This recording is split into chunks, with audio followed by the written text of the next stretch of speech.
Hello दोस्तों, मैं doctor Lakshman Yadav Ambedkar नामा के लिए डॉक्टर रतनलाल के आह्वान पर ये वीडियो बना रहा हूँ। और फिलहाल मैं जहाँ खड़ा हूँ ये नेशनल हाईवे नंबर 1 यानी 1 नंबर राष्ट्रीय राजमार्ग है जो सीधे मुकरबा चौक से होता हुआ अंबाला चंडीगढ़ की तरफ जाता है।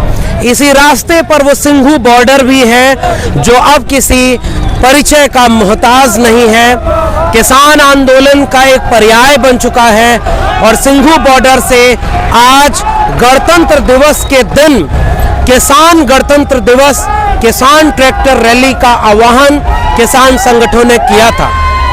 उनके आह्वान पर जो आंदोलन तेज करने का उनका आह्वान था, लगातार हो रही सरकार से वार्ताओं की विफलता के चलते उन किसान संगठनों ने यह महसूस किया कि बातचीत के नाम पर उनके साथ छलावा किया जा रहा है, समय गुजारा जा रहा है। और 26 नवंबर को जब संविधान दिवस के दिन पंजाब से, हरियाणा से, राजस्थान से लगातार किसानों ने दिल्ली चलो की कॉल दी थी और दिल्ली के तमाम बॉर्डर पर उनको रोका गया था, उस दिन से आज 26 जनवरी तक लगभग 2 महीने गुजर चुके हैं।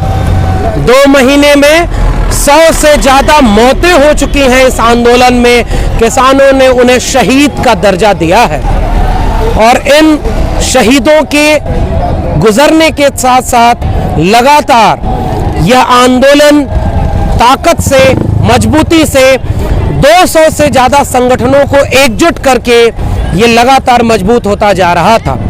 पिछले दौर की बातचीत में जब किसानों के प्रतिनिधिमंडल के सामने 15 मिनट की बात करने के बाद कृषि मंत्री उठकर चले जाते और 3.5 घंटे बाद आते हैं और ये कहते हैं कि हमारा दिया हुआ प्रस्ताव अगर आपको मंजूर हो कि 1.5 साल के लिए हम इन तीनों कृषि कानूनों को स्थगित कर देते हैं, उसके बाद हम आगे विचार करेंगे, तो आप अपना आंदोलन खत्म कर दीजिए। 200 किसान संगठनों के भीतर जो एका है, 200 किसान संगठनों के भीतर जो सामूहिक निर्णय लेने की क्षमता है, एकीकृत आंदोलन करने की क्षमता है, उन्होंने लोकतंत्र को, जमहूरियत को मजबूत किया है। और उन सारे संगठनों ने यह मिलकर फैसला लिया कि हम तीनों कृषि कानूनों को वापस किए बिना अपना आंदोलन पीछे नहीं हटाएंगे। और उस सामूहिक निर्णय ने, आंदोलन की एकजुटता ने, ईमानदारी और मेहनत ने, इस जज्बे ने यह तय किया कि हम गणतंत्र दिवस के दिन जब तंत्र अपनी परेड करेगा राजपथ पर, उस दिन गण अपनी परेड करेगा दिल्ली के आउटर रिंग रोड पर। और हम लोग जब सुबह वहां पहुंचे तो सिंघू बॉर्डर के बीच में उन्होंने 3 से 4 जगह उन्हें रोकने की कोशिश की। यानी जो इजाजत दिल्ली पुलिस ने इन किसानों को ट्रैक्टर रैली के लिए, गणतंत्र दिवस परेड के लिए दी थी, 2 शर्तें लगाई थी कि जब वहां राजपथ पर परेड खत्म हो जाएगी तब आपको छोड़ा जाएगा और आउटर रिंग रोड पर जाने दिया जाएगा। ये दोनों शर्तों को उन्होंने बदल दिया। दिल्ली पुलिस अपने वादे से पीछे हट गई और उन्होंने 3 जगह पर उन्हें रोका। और मुकरबा चौक के पास जब हम लोग सुबह वहां पहुंचे, हमारे तमाम साथी, दिल्ली विश्वविद्यालय JNU के तमाम शिक्षक, शोधार्थी हमारे साथ वहां खड़े थे। और जैसे ही हम लोग पहुंचे, बड़े बड़े बोल्डर, मिट्टी से लदे हुए ट्रक और हजारों की तादाद में पुलिस, पैरामिलिट्री और उन सारे लोगों की जमात। और दिल्ली पुलिस अपने वादे से मुकर गई और उन्होंने वहां किसानों को रोकने के लिए खड़ा कर दिया खुद को। और उसके बाद हमने अपनी आंखों से देखा कि जब किसानों ने कहा कि जो रूट हमें दिया गया है आउटर रिंग रोड का, हमें उस पे जाने दिया जाए, यानी मुकरबा चौक से सीधा होते हुए जो दिल्ली के चारों तरफ का बॉर्डर है, हमें वहां जाने दिया जाए। वहां जाने से उनको रोक दिया गया और बल प्रयोग हमारी आंखों के सामने किया गया। पुलिस के लोगों ने, जो लोग पैदल आगे आए उसमें युवा थे, बुजुर्ग थे, उनके ऊपर जबरदस्ती बल प्रयोग करना शुरू कर दिया, लाठियां चलाई। और हमने अपनी आंखों से देखा कि दर्जनों की तादाद में आंसू गैस के गोले एक साथ छोड़े गए। पुलिस ने किसानों के ऊपर लाठियां चलाई। उसके प्रतिक्रिया में किसानों ने अपने इन ट्रैक्टरों में बांध करके जंजीर, उन सारे बैरिकेड को, उन ट्रकों को, उन बोल्डरों को सड़क से किनारे फेंका। और अभी जो आप दृश्य देख पा रहे हैं, मैं NH1 पर खड़ा हूं, बुराड़ी के पास का ये इलाका है। हम लोग पैदल यहां तक आए हैं और दूसरी तरफ जो ये रोड जा रहा है, ये सीधे इंडिया गेट की तरफ जा रहा है। तो जो किसानों को रोका गया, उनको धोखा दिया गया दिल्ली पुलिस के द्वारा, उसकी प्रतिक्रिया में किसानों ने अभी इस रूट को पकड़ लिया है। ये इनर रिंग रोड है और सामने आप लगातार देख रहे होंगे ट्रैक्टरों की तादाद। और हम पीछे से होकर आए हैं, सिंघू बॉर्डर के करीब तक गए थे, वहां तक हमने देखा एक बॉर्डर है सिंघू बॉर्डर। ऐसे 9 बॉर्डर दिल्ली के चारों तरफ के हैं जहां से आज ये ट्रैक्टर रैली शुरू होने वाली थी। उन 9 बॉर्डर पर लगातार तनाव है। किसानों पर आंसू गैस के गोलियां चलाई जा रही, लाठियां चलाई जा रही हैं और किसान पूरी तैयारी से आ रहे हैं। और अब ये ट्रैक्टरों का हुजूम जो आप देख रहे हैं, ये इंडिया गेट की तरफ जा रहा है। कहना यह है साथियों कि इस पूरे आंदोलन को देखना, अपनी आंखों से महसूस करना, दर्जनों की तादाद में जब एक साथ आंसू गैस के गोले हमारे ऊपर गिर रहे थे, किसानों के ऊपर फेंके जा रहे थे, उस समय एक सवाल जहन में आ रहा था कि यह लोकतंत्र, यह गणतंत्र किसका है। तंत्र के प्रतीक के रूप में पुलिस प्रशासन, पैरामिलिट्री, उनकी बंदूकें, उनके आंसू गैस के गोले, उनके ट्रकें, उनके बोल्डर, और दूसरी तरफ ये आम आवाम, ये गण जो तंत्र के सामने चुनौती बन करके खड़े थे। इन ट्रैक्टरों पर जो ये लोग बैठे हैं, ये कौन लोग हैं? इन्होंने शायद अपने जीवन में कोई आंदोलन नहीं किया होगा, लेकिन ये लोग असल में भारत के लोग हैं, जिन्होंने अब इन ट्रैक्टरों को, जो बात समझने की है कि इन ट्रैक्टरों के ये पहिए कल को खेत में जमीन को उपजाऊ बनाने के लिए, मिट्टी को उपजाऊ बना करके इस देश का पेट भरने के लिए, इसके डीजल उसमें चलते थे, पहिए उसमें चलते थे।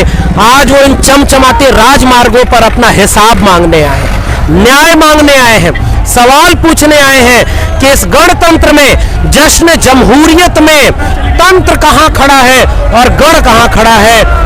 इसलिए अंबेडकर नामा के इस एपिसोड में हम आपसे भी ये अपील कर रहे हैं कि इन किसानों की आवाज को देखिए, इन किसानों के इस हुजूम को देखिए। इस दिल्ली के चमचमाते राजमार्ग पर ये चल रहे ट्रैक्टर असल में इस जमहूरियत को असल मायने में चरितार्थ कर रहे हैं, जश्न जमहूरियत मना रहे हैं। ऐसा गणतंत्र इस देश ने कभी नहीं देखा होगा। कहने को तो ये दृश्य कोई गर्व करने वाले दृश्य नहीं है कि जब लॉ एंड ऑर्डर किनारे पर जाए, जब इस तरह का हुजूम, एक बार मैं अपने साथी से कहूंगा कि वो ये दूसरे तरफ कैमरा दिखाएं। आप इधर जो देखेंगे, ये जो ऊपर रेलिंग पर खड़े लोग हैं, ये नीचे हजारों की तादाद में लोग खड़े हैं। ये आम दिल्ली वासी हैं जो इन किसानों का स्वागत करने के लिए सड़क पर आ गए हैं। ये है जमहूरियत, ये है गणतंत्र। और असल में चमचमाते राजमार्गों का, विकास का, मॉडल ऑफ डेवलपमेंट का, राष्ट्र के होने का असल अर्थ यही है कि इन चमचमाते मार्गों पर ये पहिए दौड़ रहे हैं जो कल को खेतों में चल करके फसल पैदा करके इस देशवासियों का पेट भर रहे थे। इसलिए आज इन सड़कों का होना भी असल मायने में चरितार्थ हो रहा है, गणतंत्र का होना भी असल मायने में चरितार्थ हो रहा है। और आज ये तिरंगा झंडा जो इस ट्रैक्टर पर लगा हुआ है, ये तिरंगा झंडा यह सवाल खड़ा कर रहा है कि जिन लोगों ने तिरंगा फहराया वो झूठे लोग हैं। वो तंत्र में बैठकर इस देश के गढ़ के खिलाफ नीतियां बना रहे हैं और अपने दोस्तों, अपने अंबानी, अडानी जैसे पूंजीपतियों के हाथों में पूरे देश को बेच रहे हैं। तो आज अम्बेडकर नामा में जो ये दृश्य आपके सामने मैं लेकर आया हूं, यह दृश्य आपसे सवाल पूछ रहा है कि अगर ये गढ़ फेल हो गए तो तंत्र का क्या होगा। ये तंत्र किसके लिए है? कल को इन आखिरी बात है इस अम्बेडकर नामा के एपिसोड में, किसानों के ऊपर हमले कैसे किए गए, सड़कें खोदी गई, इनको नक्सली कहा गया, इनको खालिस्तानी कहा गया। तो याद करिए, जब मुसलमानों ने लड़ाई लड़ी तो उनको देखिए इस पे गद्दा वद्दा सब लगा हुआ है, इसमें महिलाएं बैठी हुई हैं, बच्चे बैठे हुए हैं और ये सब गणतंत्र दिवस में अपने परेड में अपने इस गढ़ का असल में क्या अर्थ है उसको लेने के लिए इकट्ठा हुए हैं। तो जाते ये एक दृश्य आपको दिखाना चाहूंगा। ये ट्रक वो ट्रक है जिसको इनको रोकने के लिए लगाया गया था, इसमें मिट्टी भरी गई थी, इसको ट्रैक्टर में चेन बांध करके इसको खींचा, इसकी मिट्टी गिराई और खुद ड्राइव करके किसान उसमें बैठ करके इस अपने गणतंत्र दिवस परेड में शामिल होने के लिए जनपद से होते हुए राजपथ पर अपना हिसाब मांगने जा रहे हैं। तो जाते जाते बस एक सवाल कि जब मुसलमानों को टारगेट करके संविधान की मूल भावना के खिलाफ खड़े होकर के संविधान विरोधी नागरिकता कानून लाया गया था, तो उसको कहा गया कि उसके लड़ने वाले सब पाकिस्तानी हैं, नक्सली हैं। दलित इस देश में जब लड़ता है तो उसको नक्सली कहा जाता है, छात्र और शिक्षक लगते हैं तो उनको अर्बन नक्सल और टुकड़े टुकड़े गैंग कहा जाता है। किसानों ने जब ये लड़ाई लड़ी तो किसानों को कहा गया कि ये खालिस्तानी है, बदनाम किया गया, एक जन आंदोलन को बदनाम किया गया। तो ये आंदोलन अब उस पड़ाव पर खड़ा है कि आंदोलन का भविष्य इस बात को सुनिश्चित करेगा कि आने वाले वक्त में किसानों की आवाज के साथ क्या सलूक किया जाएगा। दूसरी बात, यह आंदोलन का भविष्य अब यह तय करेगा कि इस देश में आने वाले कल को जन आंदोलन कैसे खड़े होंगे, सरकारें उनके साथ क्या सलूक करेंगी और जनवादी ताकतें, लोकतांत्रिक ताकतें अपने मांगों को कैसे मनवा पाएंगी। अगर आज ये हार गए तो कल को आने वाली संभावनाओं की हार होगी, छात्रों की हार होगी, शिक्षकों की हार होगी, दलितों, पिछड़ों, आदिवासियों की हार होगी, क्योंकि लड़ना हम सबको है, टारगेट पर हम सब हैं। और नवाज देवबंदी के एक शेर के साथ ये बात खत्म करूंगा कि जलते घर को देखने वालों, पूस का छप्पर आपका है, आग के पीछे तेज हवा है, आगे मुकद्दर आपका है। उनके कत्ल पे मैं भी चुप था, मेरा नंबर अब आया, मेरे कत्ल पे आप भी चुप हो, अगला नंबर आपका है। आप देख रहे थे अंबेडकर नामा, मैं डॉक्टर लक्ष्मण यादव, सिंघू बॉर्डर से राजपथ की तरफ नेशनल हाईवे नंबर 1 पर गणतंत्र दिवस 70 साल के इतिहास में पहला दिन जब तंत्र फेल हो गया है और लाखों की तादाद में आम दिल्ली वासी किसानों के गढ़ की परेड देखने के लिए, इस लोकतंत्र को चरितार्थ करने के लिए यहाँ शामिल हैं। इस ऐतिहासिक जगह से मैं आपके बीच में आप अंबेडकर नामा के लिए एपिसोड लेकर आया था। बहुत बहुत शुक्रिया। जय हिंद, जय भीम, जय भारत, इंकलाब जिंदाबाद।